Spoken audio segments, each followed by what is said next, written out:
Hey, welcome everyone, and thank you all for being here. My name is Bruno Ferraz, and I'm the demand gen specialist here at DSN Software. So let's get started.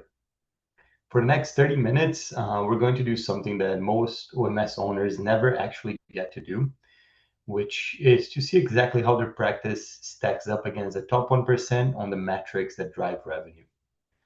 Just a few quick housekeeping notes before we dive in. This session is being recorded, so even if you have to drop off early, you'll get a full replay in your inbox tomorrow.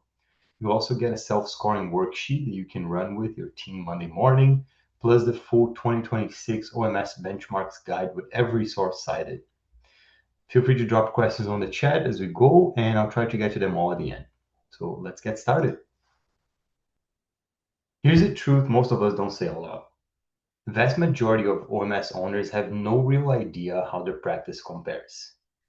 You hit a number on AR over 90 days, or case acceptance, or no shows, and your gut tells you it's fine. But fine compared to what? Maybe your golf buddy's practice, maybe the rep who casually told you everyone's seeing the same thing, or maybe a number you saw in a podcast 2 years ago that you can't even remember.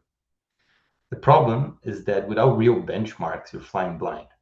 You don't know where you're winning, you don't know where you're leaking money, and worst of all, the practices that are leaking money usually don't realize it until it's a 6 or 7 figure problem.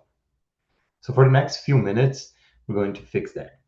We pulled the actual industry benchmarks, we stress tested them against what we see across 900 plus OMS practices on our platform, and we mapped where the top 1% lands on 8 specific metrics and what they do differently.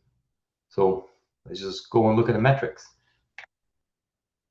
Here are the 8 metrics we'll walk through. For each one, you see the industry average, where the top 1% lands, and what those top practices do differently to hit it. The first 4 are about money and operations. Referrals coming in, collections going out, AR aging on the books, and no shows wasting your chair time. The next 4 are about conversion and clinical execution. Case acceptance from your consults, same-day note completion, same-day surgery conversion from consult, and confirmation rate, which is the strongest leading indicator for no-shows. As we go through each one, I want you to do something. Score your practice in your head against the average and the top 1%. You don't need to write it down right now, because at the end of the session, we're going to give you the worksheet that walks through all 8 in a structured way. But start tracking which ones you're winning on and which ones you're not. That's where the work is. Okay, so let's get started. First metric, new patient referrals per provider per month. The industry average is 20 to 25. The top 1% are pulling 40 to 60 plus. So that's a wide gap, and I want to be honest about why. Referrals are partly driven by your market, partly by your reputation, and partly by how proactive you actually are. The top practices don't sit and wait for the phone to ring. They diversify aggressively. They don't let any single referring GP make up more than 10 or 15% of their pipeline. 3 things separate them. First, a modern referring doctor portal. The GPs don't fax anymore. They want to refer through a digital tool that gives them a thank you note and a treatment update automatically. Second, monthly outreach, not quarterly. The lunch and learn is dying. The top practices replace it with shorter, more frequent touches like recorded case updates, CE credits, and digital referral packets. Third, they track reciprocity. They know which GPs refer back to them and which ones don't, and they weigh their attention accordingly. So quick gut check for you. Are you above or below 25 new patients per provider per month? If you're below, you've got room. If you're above, the question is whether you concentrate on a few referrers or diversify across many. So we'll come back to that pattern at the end. Next metric, collections rate. The industry average sits in the 92 to 94% range. A healthy benchmark per practice booster in dental economics is 98% or higher. The top 10% per Henry Schein once, sorry, just a little technical issue here. So the top 10% per Henry Schein once 2024 industry report are running at 1%, 123%. That number deserves a quick explanation. A collection rate above 100% means the practice is not only collecting what was billed in the current period, but also recovering AR from prior periods. So that's the work of a real billing function, not someone at the front desk doing it on the side. So here's why every point matters. On a $5 million practice, 6 points of collections is roughly $300,000, and that's not a rounding error. That's hire or a piece of equipment or a real distribution to the partners. But the top 1% do differently is straightforward. They verify insurance before the consult, not during. They collect the patient portion at the time of service, not after. And they have someone whose actual job is billing and follow up. Not a front desk doing it when they have time. A dedicated billing function pays for itself many times over on a practice over 1 million in production. If you're under 95%, this is the highest leverage metric on the entire list. So fix this first. AR over 90 days as a percentage of your total AR balance. This one is brutal because the math is unforgiving. Once a balance crosses 90 days, less than 25% of it will ever be collected. Some sources put it as low as 15%. The industry typical sits at 15 to 20% of total AR aged over 90. A healthy benchmark is under 5%. The top 1% are under 2%. So think about that for a second. If you have $100,000 in total AR and 20,000 of it is over 90 days, you're going to write off 15 to 17,000 of that. So that's the cost of letting it age. What the top practices do is treat AR like a daily discipline, not a monthly cleanup. They run a weekly AR huddle, usually 15 or 20 minutes on a Monday or Tuesday, where the billing lead walks through every account over 30 days. They offer payment plans at the time of treatment, not as a recovery tactic. And they have a dedicated billing person whose job is the follow up, not someone in the front desk doing it on the side. If your AR over 9 is north of 10%, this is your second highest leverage metric after collections rate. No shows. The general dental average is 4 to 7%. Specialty practice, including oral surgery, run hotter at 8 to 15% because the booking windows are longer and the appointment values are higher. The top 10% of practice run at 1%. The dollar impact is where this gets painful. Henry Schein One's data shows that no-shows cost the average practice between $150,000 and $300,000 annually per provider. Per appointment, you're looking at $200 to $400 in lost production, plus the staff time spent confirming, calling back, and rescheduling. The gap between the average specialty practice and the top 10% is not random. It's mostly process. The top practices run a 4-touch reminder sequence, which usually means text at booking, text at 1 week, text at 48 hours, and a call at 24 hours if the patient hasn't confirmed. They take deposits on surgical appointments, and they use automated confirmation systems that handle the volume without burning out the front desk. So a quick reality check for you. If you're running above 10% no-shows in a specialty practice, your front desk is probably underwater. The fix isn't more staff, it's a different system. Next one is case acceptance. This is the metric Levin Group has been tracking for decades, and is a humbling one. The industry average, when measured honestly by dollar of treatment presented versus dollar accepted, is between 50 and 60%. Strong practice landed a 70 to 80 range. The top 10% per Henry Schein 1 hit 83%. For oral surgery specifically, this is interesting because your case acceptance should actually be higher than general dental. Why? Because your patients arrive pre-qualified. A GP has already told them they need an extraction, an implant, a biopsy. The decision is mostly made before they walk in the door. If your case acceptance is below 60%, something's breaking down in the handoff. So there's 3 things that move the needle.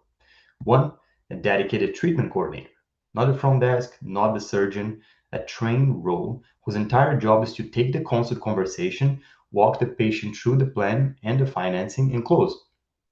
The surgeon is your best clinician. The treatment coordinator is your best closer. But they're not the same person. 2, financing presented before the treatment plan, not after. The biggest objection to any case is cost. So if you address it before you review the number, the conversation goes differently. Cherry, care credit, Sunday, whichever you choose, Present them up front as part of the standard process. 3. Visual case presentation. Intraoral photos, CBCT renderings, treatment animations. Patients accept what they can see, and they end up deferring what they can only imagine. So score yourself. If you're below 70%, this is where the next hire pays for itself. Next one is same day node completion. So this is the metric that nobody really talks about, and is the one that quietly breaks billing in a lot of practices. The institutional standard from places like Weill Cornell and Vanderbilt is same day for procedures, 24 to 48 hours for office visits. The top OMS practices hit 95% or better on same day completion. So why does that matter so much? 4 reasons. First, you can't bill a procedure until the node's closed. Every day a node sits open, your cash gets older. Second, the longer the gap between procedure and documentation, the higher the deny rate. Memory fades, details get lost, coders fill in the gaps with guesses. Third, audit risk. Federal and commercial payers are increasingly aggressive about retroactive audits, and a pattern of late notes is the easiest pattern for them to find. Fourth, surgeon burnout. Practices that don't fix this end up with their surgeons doing notes at home at 9 p.m., and that's where good surgeons start looking for the exit. Fix this process, not effort. Templates that match the actual procedures you do, dictation or scribing tools where they make sense, real buy-in from clinical staff so the note is being captured during or right after a procedure, not 3 days later from memory. If your same-day note rate is below 90%, this is a process issue and it's fixable in around 60 days. Same-day surgery conversion. This is the holy grail metric for OMS practice, and it's where the revenue compounds. The industry typical for OMS consults converting to same-day surgery sits around 40%. Top performers hit 70% or better. So that's a 30-point gap. And every point of that gap is real money walking out of your door. Here's why. When a patient leaves your office without getting treatment done, 3 things happen. 1, they have time to talk themselves out of it. 2, they have time to shop around. And 3, life gets in the way and they reschedule, then reschedule again, and then they disappear. Industry data shows that for every same-day conversion you don't make, your odds of completing that case drop by roughly half. Top practices solve this with 3 structural choices. First, they hold same-day surgery slots open, so they don't fill every minute of their calendar with consults. They reserve capacity for second-half conversions. Second, they have financing ready to go at the consult, not after a follow-up. Patient walks out. Oh, sorry. Yep, there you go. Sorry, not. Patient walks out either with surgery done or with a reopen and deposit. And third, they have close discipline. Their treatment coordinators are trained to ask for the close of the consult and not to send the patient home to think about it. So if your same day conversion is below 50%, this is the single biggest revenue lever that you have. Last metric is the confirmation rate. The industry average is 44%. Top 10% are at 87%, and that's a 43-point gap. I want to call this one specifically because it's not glamorous. It's the most predictive metric on the entire list. Your confirmation rate is the leading indicator for almost everything downstream. No shows, last-minute cancellations, unfilled chair time, lost production. If you can move your confirmation rate from 44% to 70 or 80%, you see every other operational metric improve at the same time. So how do the top practices do it? There's 3 pieces. First is the multi-channel automation. Text, email, and voice, not just one. Patients have channel preferences, and the practices that catch the most confirmations meet them where they are. Second, a 4-touch sequence. First touch happens at booking, second at 1 week out, third at 48 hours, and the fourth at 24 hours, with a live call or an AI receptionist for any patient who hasn't confirmed with that. Third, AI-powered tools that handle the volume. Henry Schein One data shows that the average front desk picks up 68% of calls. So the top 10% are answering 90% or better. mostly because they've offloaded the routine confirmations to automation. If you only fix one metric on this entire list, fix this one. It improves every metric upstream and downstream. Okay, so let's talk about what these 8 metrics have in common. So to just take a pause and look at what we've covered. 8 metrics ranging from referrals and collections to same-day notes and confirmations. They look unrelated, but they're not. When you cut across all 8 metrics, the same 3 patterns show up in every single top 1% practice. Pattern 1, right practice management software. And I don't mean any PMS. I mean a system that's actually built for oral surgery, not a generic dental platform retrofitted to handle surgical workflows. Reason why this is pattern 1, not 4 or 5, is because when you look at the 8 metrics we just covered, almost every single one of them is downstream of your software. Confirmation rate is a software feature, same-day note completion is a software workflow, AR aging is a software dashboard, collections, no-shows, case acceptance, all of them depend on the system that runs your practice every day. So top practices have figured this out. They run on systems built specifically for OMS.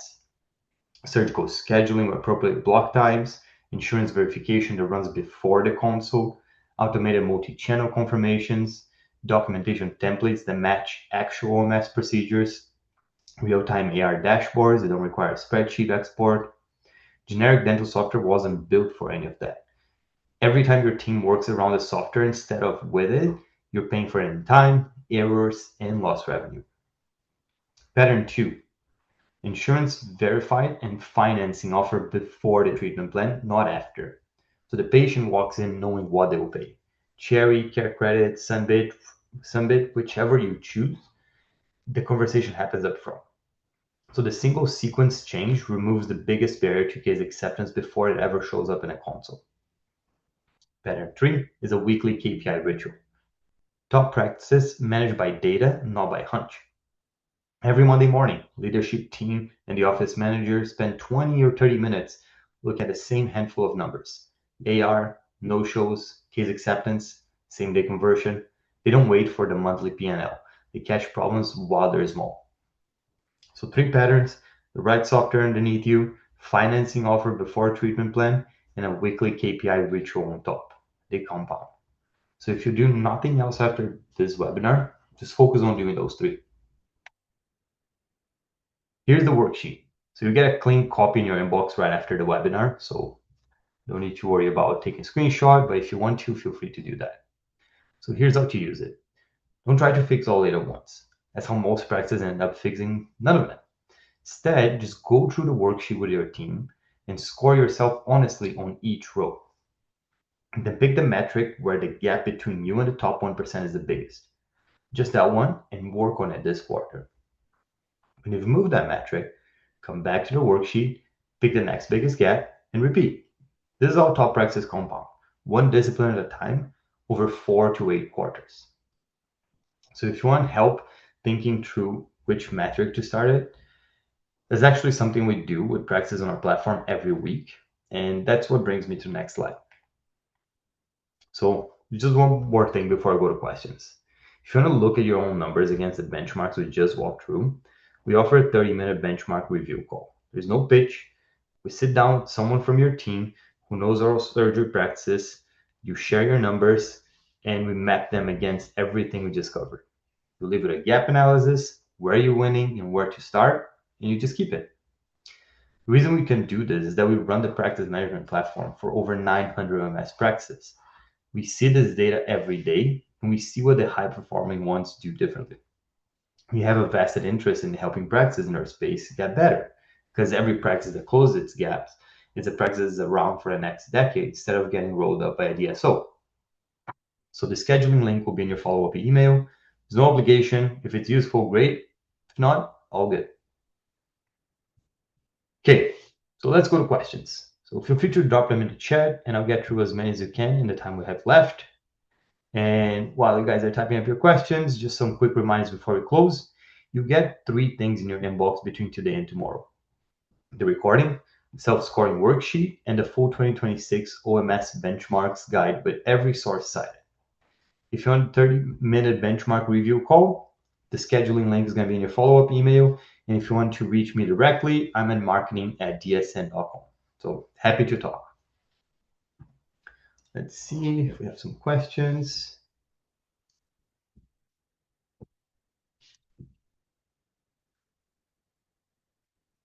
Okay, looks like we're getting some questions here. Let me just go through them. So first question.